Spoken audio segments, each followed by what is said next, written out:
നടൻ്റെ അകാല വിയോഗ വാർത്ത സൃഷ്ടിച്ച നടുക്കത്തിലാണ് സീരിയൽ ലോകം.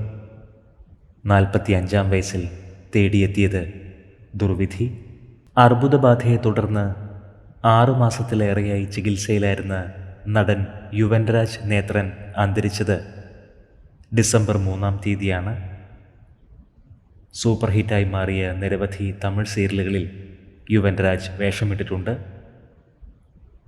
നടിയായ ദീപയാണ് ഭാര്യ. അഞ്ജന, അബേനിയ എന്നിവർ മക്കളാണ്. മകൾ അഞ്ജന പാകം ചെയ്ത കുക്കീസിൻ്റെ ചിത്രമാണ് നടൻ ഒടുവിലായി ഇൻസ്റ്റഗ്രാമിൽ പോസ്റ്റ് ചെയ്തത്. യുവൻരാജിൻ്റെ ആരോഗ്യാവസ്ഥ മോശമായ വിവരം പുറത്തു വന്നതോടെ നിരവധി ആരാധകരാണ് പ്രാർത്ഥനകളോടെ സമൂഹ മാധ്യമങ്ങളിൽ എത്തിയത്. എന്നാൽ ഫലമുണ്ടായില്ല. നടൻ്റെ അകാല വിയോഗം തമിഴ് സീരിയൽ ലോകത്തെ ദുഃഖത്തിലാഴ്ത്തിയിരിക്കുന്നു. പ്രണാമം.